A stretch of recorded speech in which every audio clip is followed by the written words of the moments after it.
Hello and welcome to Getting Lost with me and my good friend. Dan, who is completely lost about Lost.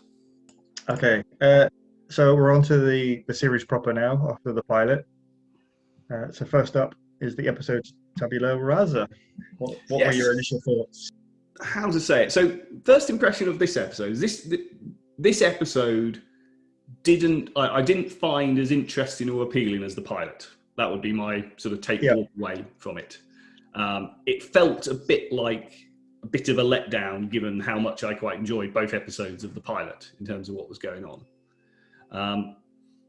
I think I think the reason for that is largely because it didn't really add anything in terms of the mystery or anything. It didn't seem to answer any questions. It didn't seem to pose any new questions. It just yeah, seemed to be, we're going to do it. All it was really about, I mean, it's an episode basically about Kate, but we didn't really learn anything extra in my mind. I mean, it basically just emphasized the bits we already knew. And there wasn't any real intrigue about it. So yeah, in terms of initial feelings, is I watched it and I was like, a bit disappointed with that. Would be how I'd yeah, say. yeah. I mean, yeah, it is an interesting one because I totally understand. Yeah, it doesn't on the surface seem to kind of do a lot. But I think this comes back to what I said the other week about why I sometimes think I appreciate Lost more than other people, as I do like all the character work that kind of is there. Whereas sometimes, a lot of people kind of think, well, that's not really progressed anything. Because I think what you get from this one with Kate is it actually raises more questions about Kate because you don't actually find out what she's done. So you're kind of like, well, why is she in Australia? Why was the marshal? So yeah, I mean, I get the point of it, and I think it's possibly, it's potentially unfair to say, oh, it's a bad episode, but I definitely felt like just significantly less happened, and even on the character development side, I think the questions it posed were kind of the questions you had already. The one sort of bit that it sort of created a bit more mystery on is the what did Kate do type question. Yeah. Just because, but you already had that question kind of in the previous episode because, okay, she's a criminal, she's done this sort of thing. And what the episode seemed to kind of set up was basically Jack doing his well, don't really care about it, so we're going to park this type thing. So it's almost like you've created the question, but you've also kind of not given any hint that you're ever going to answer this question anytime in the future. So that it almost makes the mystery worse. Yeah. To some extent, get used to that occasionally, where like there's a mystery, and then one character will say, "I want to tell you about this," and another character's just like, "I don't want to know," but like, but as an audience, I want to know. Yeah, it's the audience are like that no. And I'm assuming that that's where the name of the episode comes from, because Jack says something about everyone should have a fresh start, clean slate type thing. Yes, I think that's very much possibly the purpose of the episode and why it is kind of the next one after the pilot.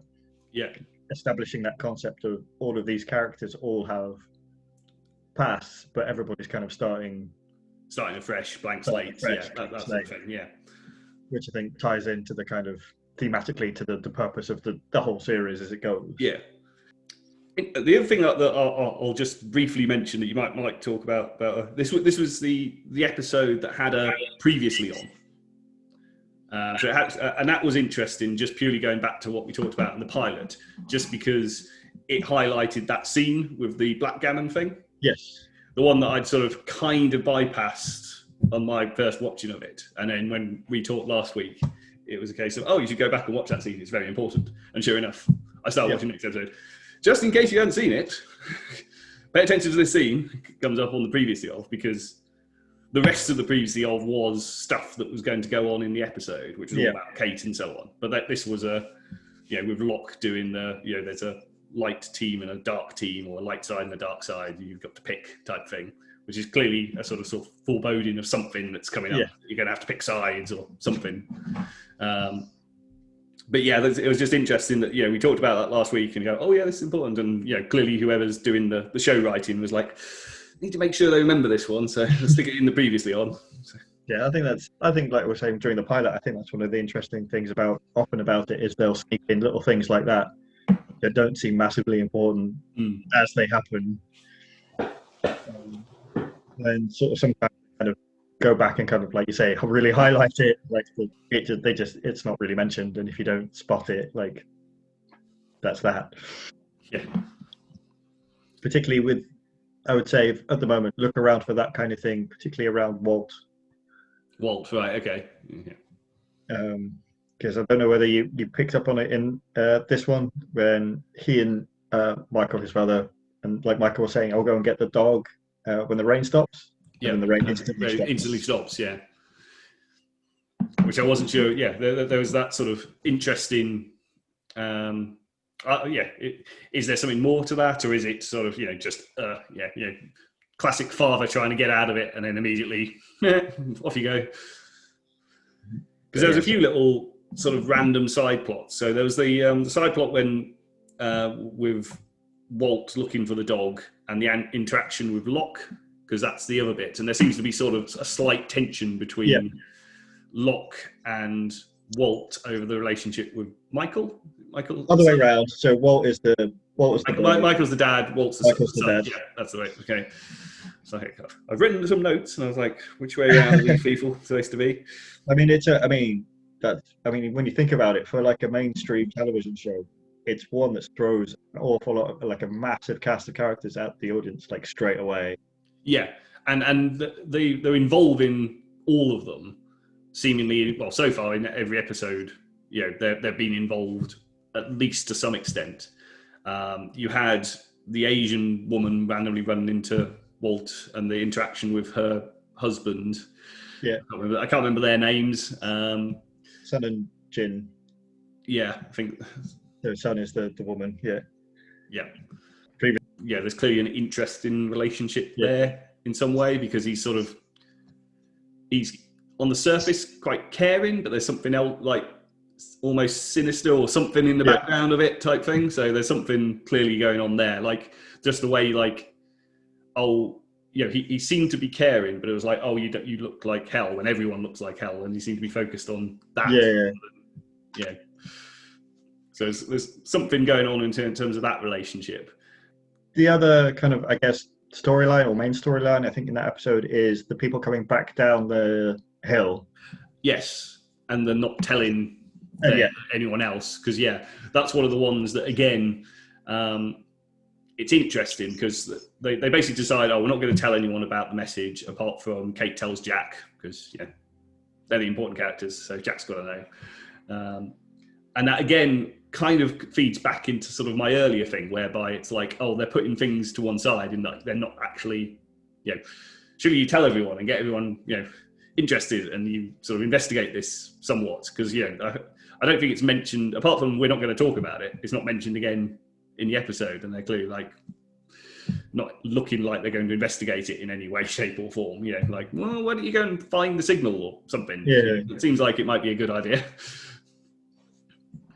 And I think, and then you get, obviously that kind of starts on the whole, like Jack saying he doesn't want to hear Kate's secret. Like, there's a bit, sadly, I can acknowledge that is a bit of an annoying running theme sometimes when there's quite a lot of times it will be like, things could be solved much easier if characters actually kind of told each other everything that they all knew. And I think in part that it's sort of, so far it's been almost fueled by Jack's having this kind of desire to distance himself from everyone else. So in this episode, it's again another one where everyone else is doing other things and he's basically on his own looking after the Marshall dude. So again, he's sort of detaching himself from the group and all this sort of bits and pieces, like, I'm not interested in that sort of stuff, all this sort of stuff thing that's going on. And because he's still, certainly in my head, the lead character, as he's not pursuing these things, you as the audience don't get to pursue those type of things. So I did think that there was a couple of nice interactions. Like there was one in particular between Jack and Kate, where they're sort of arguing about the euthanization of the Marshall dude. And again, Jack's on the opposite side of the argument to everyone else, because everyone else pretty much is like, put him out of his misery. You've got the ambiguity about Kate, because it's like, is she sort of actually thinking that, or is it just sort of convenient to her because she's obviously a prisoner? But there's the nice line where he sort of says, "I'm not a murderer," sort of directed at Kate, with the clear sort of implication is that mean he's thinking she's a murderer because of it, and it immediately cuts to a flashback of her. Can't quite remember which one it is, whether or not it's in the barn or possibly slightly later, but it's when she's sort of hiding out in Australia. And that was quite a nice sort of editorial cut where it's like, I'm not a murderer, and then you cut into something that sort of implies, she could be a murderer type thing. But the sort of, I think the thing that got me and what sort of left me sort of a little bit, why I sort of said, I was a little bit disappointed, it just was kind of how the backstory of Kate played out, because it was almost exactly like what we'd sort of assumed in this pilot episode, in that the Marshall guy definitely confirmed my sort of previous position that he was a complete dick. In that you're like, not really sure how US Marshals are supposed to operate, but generally when you're arresting criminals, is it really sort of standard procedure to sort of go, just drive down the road with the criminal because I want to do some sort of scary drive-by sort of intimidation, Why not just, criminals here, come and arrest her? Why not just turn up at the farm or wait to wherever they're driving? Yeah, it just seemed like, you don't seem like a particularly nice person. So again, that leads you to sort of thinking, Kate can't be that bad. Especially as, the episode ends with the flashbacks end with the opportunity for her to escape, but she rescues the guy, kind of disproving the notion of, clearly not a murderer, because...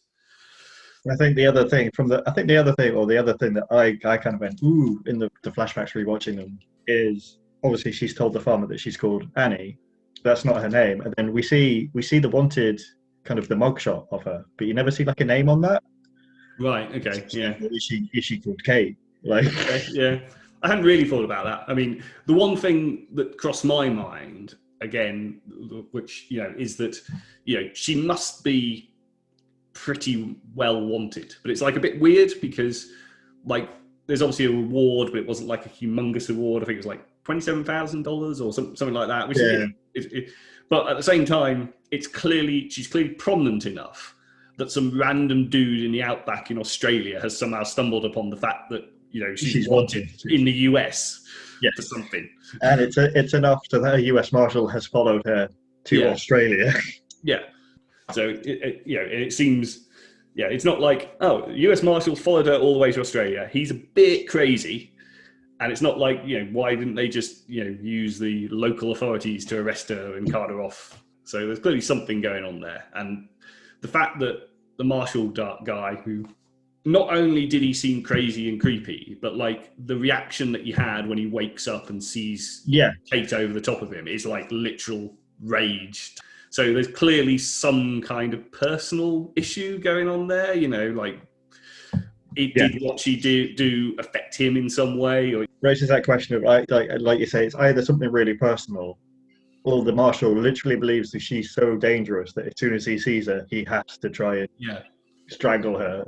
You also get that there's an interesting interaction in terms of when you get the flashbacks on the plane.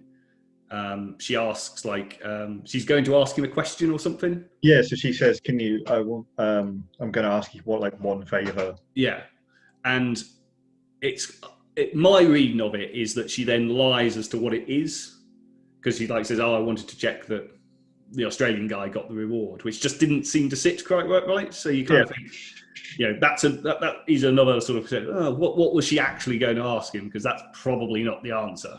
Why would you ask that on the plane after several hours, or that seems like not the sort of big deal that you'd ask at that point in time. So it feels like she was covering for something there, which again might feed into why he's so nuts about her. I think elsewhere in the episode, I think you get a little bit of development around Sawyer, certainly. I mean, what was interesting with him was that he almost seemed to be fulfilling the leadership role in a lot of the places, because Jack was absent treating the person, and he seemed to be the one sort of directing people and calming people and all the other bits and pieces. So yeah, I noticed that was going on. You very much get the early signs of like what will become the running thing of his nicknames for everybody else. Right. Okay. I don't think I picked up on that one. You start to develop like a thing almost with where it's him. It's Sawyer, Jack, and Saeed who have become like the three, horrible term, but they can, like in inverted commas, they become like the three alpha male, right? Yeah, kind of figures. But I think probably the most interesting thing in the episode is it's Sawyer who tries to euthanize the marshal and messes it up. Yeah. And you can tell, like, although he's kind of put himself across so far as this "I don't give a damn" kind of character, that's clearly upset him. That's he's caused that. Yeah, I mean, we haven't really talked about that whole bit because that was kind of the point of conflict for the episode was the the marshal dying and what to do about him. With, as you said, Sawyer kind of taking matters into his own hands, but again, he didn't really, because it was basically Kate who told him to do it and gave him the gun to do it. Yeah, well, it's another one of those interesting things where, like you say, it's interesting that we're not shown that, because all you get is you're told that Kate's in the tent with the marshal by herself. So Jack starts kind of running, and then you see Kate come out of the tent. Yeah. And it's like, oh, what's she done? Then you hear the gunshot, and I think my first assumption, like whenever I watch it, is always, oh, she's given the gun to the marshal, and he's done it himself. Right, yeah. But then you see Sawyer come out, and he's like, I've done it, and then the marshal starts like screaming in pain. And Sawyer basically says, oh, the marshal asked me to do it. So there's clearly been an interaction. Yeah, so there's clearly been something like, it's like, well, why is Sawyer coming to the tent? Like, has Kate called him in, or has he just wandered in? Yeah, but Kate must be involved because Kate's given him the gun because he's got the gun. Yeah, at the very least, she's given him the gun. Yeah. You also have there's only one bullet left and solves the whole gun being around. And I think what's interesting from that sequence is all the way through the episode, if you say, like, Jack's being like, I'm not going to do it. And then he's the one who's basically forced to do it. At the very end, that's the implication he's been forced to do it. Yeah. And it's interesting because in terms of the moral question, practically there's no difference between the situation he was in before the marshal was shot, in that he knew he was going to die, he was going to suffer and die, and the situation when after he's been shot, in that he knew he was going to die, he's going to suffer. It was just slightly more accelerated type thing. Yeah, if anything, before he gets shot, the marshal's going to suffer for longer. Yeah, and so it's an interesting thing as to whether or not he's sort of come around because he's sort of, well, obviously he's had the discussions with people before, but then he has someone actually taking effectively the action, even though it fails to do it, type thing. So is he influenced by that? Is he influenced by other things in terms of, was he still holding on to hope that he could somehow pull around before that? And then it's like, no, now it's completely done. So actually that's the right thing to do. So yeah, there's definitely some interesting bits and pieces in terms of the Jack mentality and how he's viewing those sort of bits and pieces. There was some, like, the ending bit was, I thought, was a bit weird. So they have like a little montage that ends the episode, which I thought it seemed really out of place given what else I'd seen sort of, of the pilot of this episode. And was basically a kind of these are the people who've been in conflict, but actually they're kind of getting along a bit as well, type thing. So it was all the pairings of who was actually interacting with who was quite interesting. So it's like Saeed and Sawyer, and Saeed throws in some fruit or something. Yeah, and there's all those little sort of people who had been in conflict, sort of, I know, it's okay, we're pulling together, and nice happy music. And then it ends on a sort of shot of Locke looking. You're like, what's going on there? So that was episode 3, Tabula Rasa. We'll see you next week as we lock and load for Walkabout.